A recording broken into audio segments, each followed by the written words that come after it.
গ্রামের এই অংশটা আমি পাবো, অতএব আমার দলিলে এই অংশটুকুর নাম বসবে। কেন বসবে? দুই গ্রামের সমান সমান ভাগ হয়েছে, সমান সমান বর্ডার দেওয়া হবে। এই বাকি অংশটুকু তোকেই আমি দেব কেন? তাহলে তুই কি বলছিস? তুই নিতে চাস? তাহলে তুই এই প্রশ্নের উত্তর দে, তোকে আমি কেন দেব? তাহলে এই গ্রামের এই জায়গাটুকু পড়ে থাক, কাউকে নিতে হবে না। আমি তো ছাড়বো না। আচ্ছা আচ্ছা, ঠিক আছে ঠিক আছে, এতটুকু জায়গা নিয়ে ঝগড়া ঝামেলা হচ্ছে তো। তাহলে এক কাজ করি, আমি বরং আমার একটা মুদিখানা দোকান এখানে দিই, তাহলে দুই গ্রামের মানুষ আমার কাছ থেকে মালপত্র কিনতে পারবে। এতে আমার কি লাভ? তুমি তো ওদের গ্রামেরই মানুষ। আপনি সেটাই জানেন না, আমি এই গ্রামের মানুষই নই।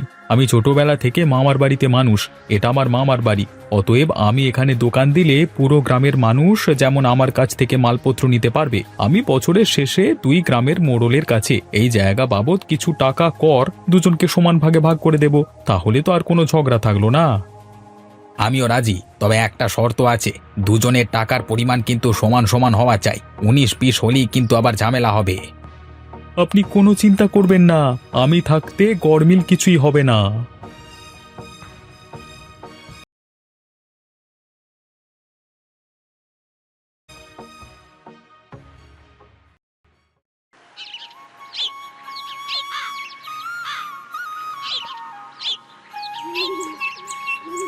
কিরে গোপাল, শীতকাল তো পড়ে গেল, আমাদের গ্রাম থেকে শীতের ফসল যেন সব থেকে বেশি পরিমাণে যায়। ওসব নিয়ে আপনি কোনো চিন্তা করবেন না বাবু, এবছর তো ফসল আমাদের গ্রাম থেকে বেশি যাবেই যাবে, তার সাথে আরও একটা জিনিস যাবে, তার আমি আগে থেকে পরিকল্পনা করে নিয়েছি। তুই কিসের কথা বলছিস? আমি তো ঠিক বুঝতে পারছি না। এই শীতের সময় তো পিঠের উৎসব হবে, তো সেই পরিকল্পনা অনুযায়ী আমাদের গ্রাম থেকে এবছরে নলেন গুড় এবং খেজুর গুড়ও যাবে বাজারে। বাহ, এ তো দারুণ পরিকল্পনা করেছিস। সত্যি তোর মাথায় যে এত সুন্দর বুদ্ধি এসেছে তা সত্যি প্রশংসনীয়। কিন্তু গুড় উৎপন্ন করতে গেলে তো খেজুর গাছের রস লাগবে, কিন্তু খেজুর গাছ তো আমাদের গ্রামে নেই। শুধু আমাদের গ্রামে কেন, আমাদের পাশের গ্রামেও নেই। আর সেই নিয়ে আপনি বেশি চিন্তা করবেন না, কারণ আমি আজ থেকে 3 মাস আগেই একজনকে বলে রেখেছিলাম, সেই আমাকে খেজুরের গুড় দেবে। সাব্বাস, এই একটা ব্যাপারে আমরা ওদের গ্রাম থেকে এগিয়ে থাকবো তাহলে। হ্যাঁ বাবু, কাজটা খুব গোপনে করতে হবে, যাতে শেষ মুহূর্ত পর্যন্ত ওরা কিছুতেই জানতে না পারে। যদি জানতে পেরে যায় তাহলে আমাদের কাজকে চুরি করতে শুরু করে দেবে। আরে ওরা পারেটাই বাকি, বদমাইশি করে আমাদের সঙ্গে শুধু শুধু ঝামেলা লাগলো। দেখা যাক এরকম করে কতদিন বাঁচতে পারে। যাক গোপাল, তুই তোর মতো কাজ করে যা, কিছু দরকার লাগলে অবশ্যই আমাকে বলিস, আমি তোকে না করব না।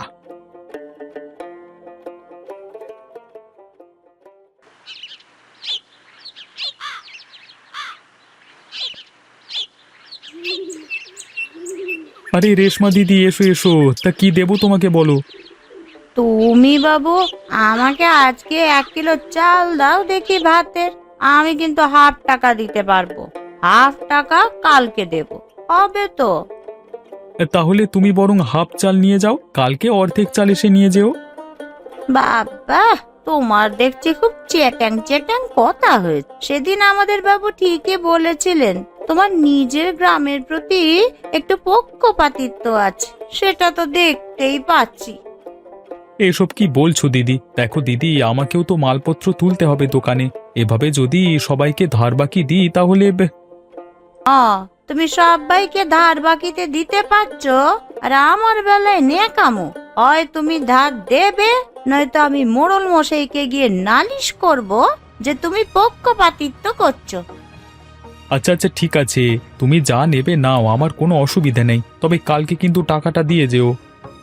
দেবো বাবু দেবো, অতবার করে বলবার কিছু নেই, আমি তো আর কোথাও পালিয়ে যাচ্ছি না।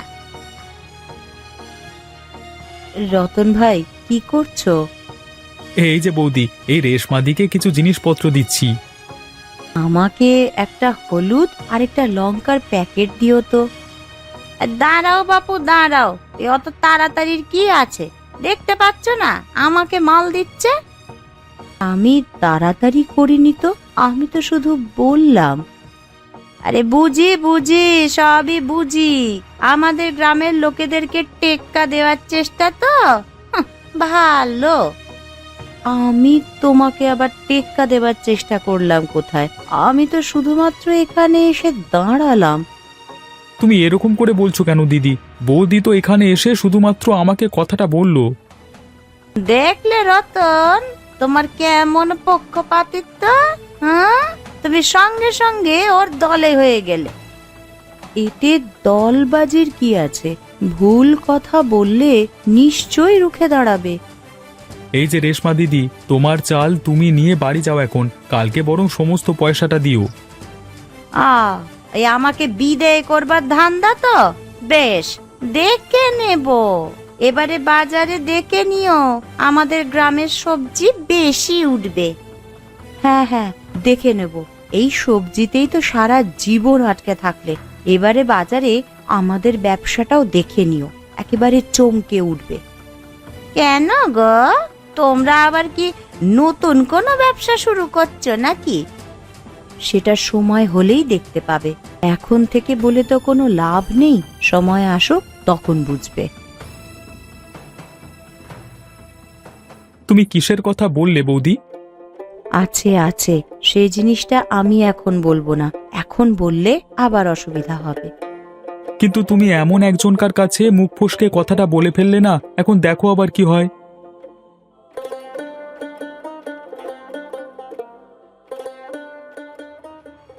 কোনো মতেই যেন ওদের সবজি আমাদের থেকে বেশি না হয়, তার জন্য যদি রাত্রিবেলায় লুকিয়ে লুকিয়ে ওদের সবজির জমিতে বিষ ঢেলে দিয়ে আসতে হয় তাই করবি। ও নিয়ে আপনি চিন্তা করবেন না, তার দায়িত্ব আমার। আমি দেখব কিভাবে ওরা আমাদের থেকে বেশি চাষাবাদ করে। প্রণাম নেবেন বাবু, আপনার কাছে একটা জরুরি খবর নিয়ে এলাম। জরুরি খবর? কি সেই খবর, আমাকে একটু বলো দেখি শুনি। এবারে কিন্তু ওই আমাদের পাশের গ্রামের লোকেরা আমাদের একটা চমক দিতে চলেছে। এবার ওরা সবজির সাথে সাথে নতুন জিনিস ব্যবসার জন্য বাজারে নামাচ্ছে। তাই নাকি? তা তুমি কি করে জানলে? আরে এসব উড়ো খবর বাবু, আমাদের চোখ এড়িয়ে ওরা কিচ্ছু করতে পারবে না।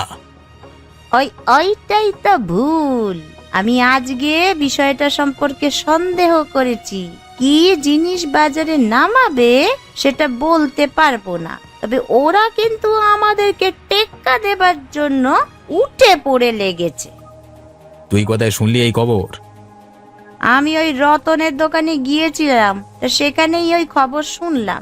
আর হ্যাঁ, আরেকটা কথা বাবু, ওই রতন কিন্তু ওই গ্রামের লোকেদের প্রতি একটু বেশি পক্ষপাতিত্ব করছে।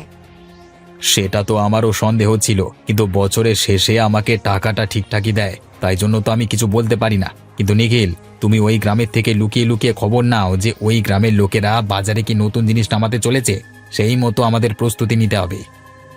রেশমাদি, তুমি শুনলে যখন একেবারে গোটা খবরটা নিয়ে আসতে পারলে না, তাহলে তো ঝামেলাটা মিটে যেত। এখন আবার কাজ বাড়লো আমার।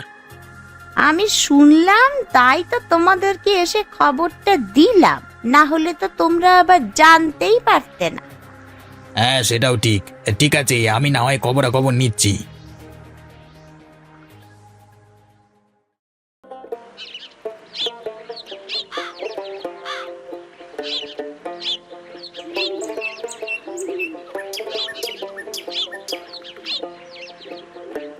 আরে ও গোপালদা, চললে কোথায়? অবিনাশবাবুর কাছে নাকি? তাছাড়া প্রথমে বাবুর বাড়ি হয়ে তারপর সবজি ক্ষেতগুলো একটু দেখতে যাব। বুঝতেই তো পারছো, রেশারেশি আছে। আচ্ছা গোপালদা, আমরা নাকি এবারে বাজারে নতুন কিছু পেতে চলেছি, খবরটা কি সত্যি? আরে এইসব কথা তোমাকে কে বললো? কালকে লতা বৌদি আমার দোকানে এসেছিল, তা আমাদের ওই গ্রামের একজন দিদি এসেছিল, তারা দুজন ঝগড়া লেগে গেল, তারপর কথায় কথায় লতা বৌদি কথাটা বলল। এই রে, কেলো করেছে রে, তার মানে গিন্নি আমার সমস্ত কিছু লিক করে দিচ্ছে। আরে না না, তেমন কিছু নয়, ওই কি বলতে কি বলে ফেলেছে। হ্যাঁ হ্যাঁ, মেয়ে মানুষ তো, তাই ঝগড়াই জিততে হলে একটু ওরকম বলতে হয়। তা তুমি ঠিকই বলেছ। তা তোমার ব্যবসা কেমন চলছে? একদম হেসে খেলে। দুই গ্রামের দুই মোড়লের ঝগড়াঝগড়ির মাঝে আমি কিন্তু জায়গাটা বেশ পেয়ে গেছি। হ্যাঁ, সেটাই তোমার ভাগ্য। ঠিক আছে, তুমি তাহলে দোকানে যাও। হ্যাঁ, আমি চললাম।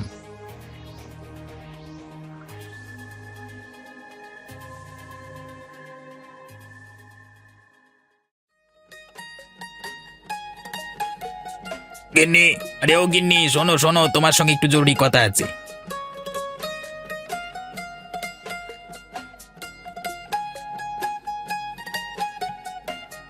আরে কি হলোটা কি? তুমি সকালবেলা এরকম ষাঁড়ের মতন চিৎকার করে ডাকছো কেন? কি হয়েছে কি? তোমাকে আমাদের একটা কাজ করে দিতে হবে, পারবে তো?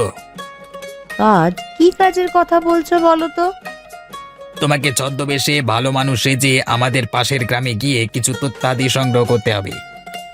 আমি পারবো না। তোমরা দিন দিন ছোট হচ্ছ না বড় হচ্ছ? এইভাবে ঝগড়াঝাটি করা কি ঠিক? আরে ঝগড়াঝাটি কোথায় করছি, তুমি বুঝতে পারছো না? কাজটা খুবই গুরুত্বপূর্ণ, না হলে ওই গ্রামের লোকেরা টেক্কা দিয়ে আমাদের থেকে এগিয়ে যাবে। শোনো, অনেক হয়েছে। তোমাদের এরপর উচিত দুই গ্রামের লোকেদের মিলেমিশে থাকা। এভাবে ঝগড়া অশান্তি সব সময় ভালো লাগে না। তুমি না করো না। শোনো, তোমাকে ব্যাপারটা বলি। তুমি আজকে রতনের দোকানে যাও, সেখানে গিয়ে তুমি একটা কথা জেনে আসো যে ওরা বাজারে এবারে নতুন মাল কি ছাড়তে চলেছে। কি পারবে তো? কেন যে তোমরা এরকম করছো বুঝি না। ঠিক আছে, আমি না হয় যাচ্ছি, তারপর দেখা যাক কি হয়।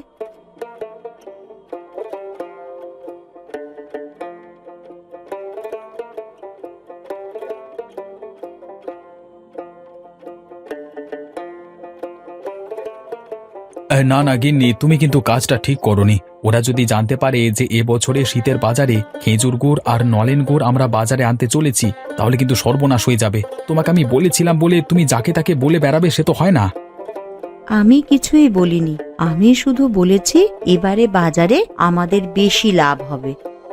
তার মানেই তো তাই। এর মধ্যেই আমাদের গ্রামের লোকেরাই সন্দেহ করতে শুরু করে দিয়েছে। এই তো রতনদার সাথে দেখা হলো, সেই আমাকে জিজ্ঞাসা করলো। এই রে, তাহলে এখন কি হবে বলো তো? আমি তো মহা ভুল কাজ করে ফেললাম। আমার রাগের মাথায় ওইভাবে কথা বলা উচিত হয়নি। যাক, যা হয়েছে হয়েছে। তুমি এক কাজ করো, তুমি বরং এখনই রতনদার দোকানে চলে যাও। সেখানে গিয়ে রতনদাকে ভুজুং ভাজুং বুঝিয়ে দিয়ে এসো যে তুমি সেদিন যে কথাগুলো বলেছিলে সেগুলো সম্পূর্ণ ভুয়ো, তার কোনো ভিত্তি নেই। তাহলে কি তাদের মন থেকে সন্দেহ কমবে? একটু হলেও কমবে। যাও যাও, তুমি আর দেরি করো না। আর এই নাও, আমার কাছ থেকে কিছু টাকা নিয়ে যাও, কিছু কিনে আনবে, না হলে সন্দেহ করবে, বুঝলে? ঠিক আছে, আমি এক্ষুনি বেরিয়ে পড়ছি।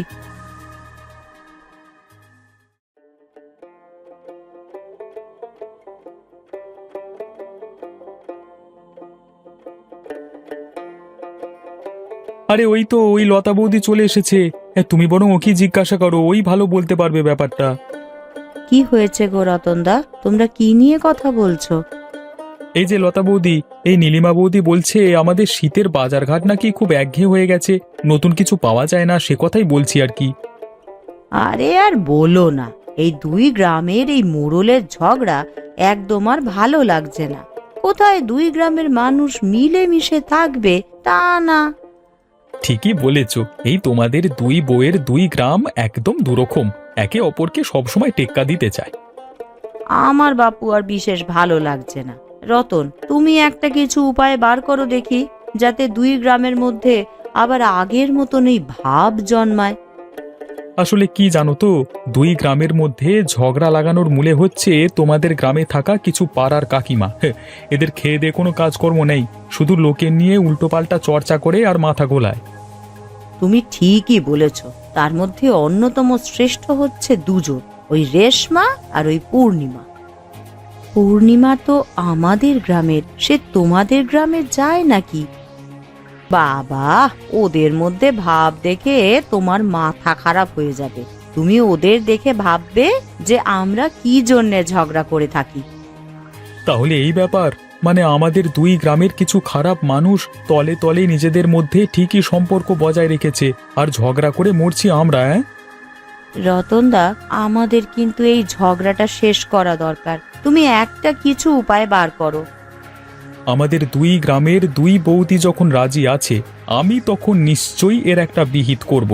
আমার মাথায় একটা পরিকল্পনা এসেছে, কিন্তু তার জন্য তোমাদের দুজনকার সহায়তা চাই, তাহলেই হবে। কি বুদ্ধি গো? লতা বৌদি, চলো আমার সাথে অবিনাশবাবুর বাড়িতে চলো।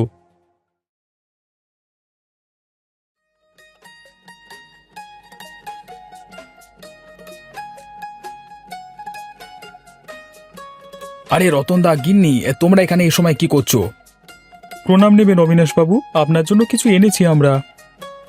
কি এনেছো? এই শালটা আপনার জন্য নিধিরামবাবু পাঠিয়েছেন। ওদের গ্রামের ওই যে নিখিল আছে না, ওর পাশে থাকে, নিধিরামবাবুর পাশে, তা ওনার বউকে দিয়ে। হ্যাঁ হ্যাঁ, বৌদি তো লজ্জায় আসতে পারলো না, আমি আর লতা বৌদি তাই। তার মানে নিধিরাম আমার জন্য শাল পাঠিয়েছে? হঠাৎ আমাকে এত সম্মান দিচ্ছে কেন? সব ধান্দাবাজি বাবু, এসব ধান্দাবাজদের একদম বিশ্বাস করবেন না। তুমি চুপ করো তো। উনি বাবুর জন্যে এতটা সম্মানের জিনিস পাঠিয়েছেন, আর তুমি শুধু শুধু উল্টো পাল্টা কথা বলছো।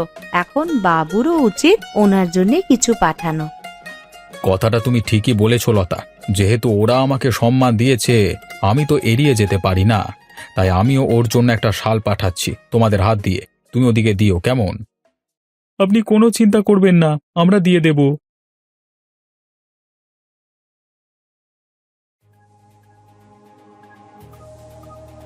চক্রান্ত চক্রান্ত, এসব হচ্ছে চক্রান্ত। বলির আগে পাঁঠা দিকে যেমন ঘাস পাতা খাওয়ানো হয়, সেরকমই মনে হচ্ছে আমাদেরকে একটু খাওয়ানো হচ্ছে। তার মানে আমরা বলি হতে পারি? আরে সেসব কিছুই না বাবু, ও শুধু শুধু আপনার মাথা খাচ্ছে। ওনারা যখন এতটা আপনাকে সম্মান দিয়েছে, আপনারও কিন্তু উচিত ওদেরকে সেই সম্মান ফিরিয়ে দেওয়া। আর যদি বলি হই? আপনি সবসময় মাথায় খারাপ চিন্তা আনছেন কেন?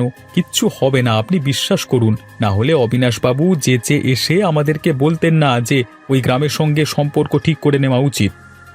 ঠিক আছে, তোমরা যখন বলছো তাহলে আমি না হয় ওদেরকেও সম্মান পাঠালাম। কালকে সকালে আসুন না, দুজনেরই তাহলে আমার দোকানের সামনে আবার ভাব হয়ে যাবে। হ্যাঁ, কি আসবেন তো?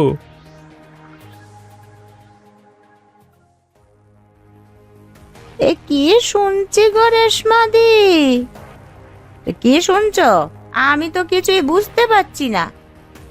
আমি শুনলাম নাকি আমাদের দুই গ্রামের মোড়লেরা একে অপরের সাথে সম্মান বিনিময় করছে। এটা তো ভালো কথা নয়। তার মানে আরে ওরা দুজনকে শাল বিনিময় করে সম্মান দিয়েছে। তাই রে, তার মানে দুই মোড়লের মধ্যে আবার ভাব হয়ে যাওয়ার সম্ভাবনা আছে। আরে তাহলে তো আমাদের বিপদ। ওরা যদি একবার জানতে পারে যে আমরা দুজনে কান ভাঙিয়ে ওদের মধ্যে ঝগড়া লাগিয়েছিলাম, তাহলে তো আমাদের আর রক্ষেই নেই। তুমি মোড়লের কাছ থেকে কি উপহার পেয়েছিলে শুনি? টাকা পেয়েছিলাম, এক গাদা। আরে আমিও তো টাকা পেয়েছিলাম। এখন যদি আবার সেই টাকা আমাদেরকে ফেরত দিতে বলে, আরে না না, সেটা তো আর হতে দেওয়া যায় না। তাহলে একটা কাজ করতে হয়, আমাদের এই গ্রামের ওই দুইজন বউ মিলে ওদের মধ্যে ঝামেলাটাকে আরো বাড়াতে হবে। যা হোক, সেই জিনিস আর হচ্ছে না। আমরা থাকতে তোমাদের আর ঝামেলা করতে দেব না। এ কি নীলিমা, তুই এখানে কি করছিস? আর লতা, তুই এর সাথে কেন রে? সেই প্রশ্নটা যদি আমি তোমাদেরকে করি তাহলে কি উত্তর দেবে? আমরা আসতেই পারি, আমাদের দুই গ্রামের দুই বউয়ের মধ্যে বন্ধুত্ব আছে। তাহলে আমাদের থাকতে দোষ কোথায়? তার মানে তোমরা দুজনে চক্রান্ত করে ওই আমাদের পেছনে লাগবার ধান্দা করেছো, তাই তো? তা তোমাদের পেছনে লেগে আমাদের কি লাভ বলো তো? তার থেকে দুই গ্রামের জমিদারদের যদি আমরা মিলিয়ে দিতে পারি, তাহলে বরং তোমাদের মতন কিছু টাকা পেতে পারি। ওই তোমরা যেমন বিচ্ছেদ সৃষ্টি করে টাকা পেয়েছিলে, ঠিক তেমন। তুই কি বলতে চাইছিস? হ্যাঁ, তা আমি তো কিছুই বুঝতে পারছি না। একটু ভালো করে ভেবে দেখো, তাহলেই পারবে। আর হ্যাঁ, তোমাদের একটা সুখবর দিই, দুই মোড়ল মশাই কালকে রতনদার দোকানের সামনে দেখা করে কথা বলবে। তোমরা যেও, কেমন? তোরা কিন্তু এটা ঠিক করলি না, বলে দিলাম। এর ফল কিন্তু তোদের ভুগতে হবে। ওসব নিয়ে চিন্তা করি না। এখন দেখো, তোমাদের কাছ থেকে মোড়ল মশাইরা আবার দেওয়া টাকা ফেরত না নিয়ে নেয়। না না, এইরকম করিস না রে তোরা। তোরা আমাদের নামে উল্টো পাল্টা লাগাস না রে। হ্যাঁ, আমরা আমাদের টাকা ফেরত দিতে পারবো না। ও সেসব টাকা কবেই খরচ করে ফেলেছি। হ্যাঁ লতা, আমাদের ভুল হয়ে গেছে, তোরা আমাদেরকে ক্ষমা করে দে। এই ভুল তো সাধারণ ভুল নয়, দুটো গ্রামকে তোমরা পাক্কা একটা বছর আলাদা করে রেখেছো। তোরা যা বলবি না আমরা তাই করব বাপু, তবুও আমাদেরকে ক্ষমা করে দে। ঠিক আছে, তাহলে একটা কাজ করো। নিধিরাম, কতদিন বাদ আমরা একে অপরের সাথে দেখা করছি, আমার যে কি ভালো লাগছে। সত্যি বন্ধু, আমাদের মধ্যে আগে কত ভালো সম্পর্ক ছিল, হঠাৎ করে কি যে হয়ে গেল বুঝতে পারলাম না। আপনারা ভাবুন তো, আপনারা দুই বন্ধু একসাথে মিলে দুই গ্রামের নাম কোথায় তুলেছিলেন। আমাদের গ্রামে মাছ ধরবার প্রতিযোগিতা হতো, আর কত কি হতো, সবই তো উঠে গেছে। পাক্কা এক বছর আপনারা একে অপরের মুখ না দেখে থাকলেন কি করে? আমিও তো সেটা ভাবতে পারছি না, সত্যি আমার খুব লজ্জা হচ্ছে নিজের। লজ্জা পেয়ে লাভ নেই, চল আমরা দুজনে আবার আগের মতো গ্রামের উন্নতির কাজ শুরু করি, দেখবি কত ভালো লাগে। ধরে নে 1 বছর আমরা একটু বিশ্রাম নিতে গেছিলাম। কি গো গোপালদা আর নিখিলদা, তোমরা একে অপরের দিকে এভাবে কটমট করে তাকিয়ে আছো কেন? মারপিট লাগবে নাকি? আমাদের থেকে দেখছি এদের দুজনকার রাগারাগি বেশি। ওটাই হয়, কিন্তু একটা কথা বলতো, তুই হঠাৎ করে আমাকে স্বার্থপর বলতে গেছিলিস কেন? আমি তো রতন যেখানে দোকান করেছে সেই জায়গার ভাগ চাইতে আগে আসিনি। কই, আমি তো তোকে এসব কোনোদিনই বলিনি। দেখ, এখন তো যুগ আধুনিক হচ্ছে, তাই ওপর মহলে আমাদের গ্রামের সীমানা দেখাতে হতো। সেই কারণেই তো আমি বলেছিলাম যে আমাদের দুজনের 2 গ্রামের সীমানা কেটে নেওয়া হোক। উল্টে তুই তো আমাকে স্বার্থপর বলেছিলিস। আমি কোনোদিনই বলিনি। এই সবই আমাদের দুই গ্রামের দুই বউ রেশমা আর পূর্ণিমাদির কামাল। তারাই দুই গ্রামের মধ্যে ঝগড়া বাঁধিয়েছিল, তারপর ভালো সেজে ওনাদের কাছ থেকে টাকা হাতিয়ে নেয়। হ্যাঁ, তাই তো। তবে ওদের কাজের জন্য ওরা অনুশোচনা বোধ করছে, তাই জন্যে ওরা নিজের হাতে এই শীতের দিনে পিঠে বানাচ্ছে আপনাদেরকে খাওয়াবার জন্য। আপনারা যেন আবার ওদের ওপরে রাগ পুষে রাখবেন না। বাহ, এ তো দারুণ হলো। দুজন বউ ঝগড়া লাগালো আর দুজন বউ আবার ভাব করলো।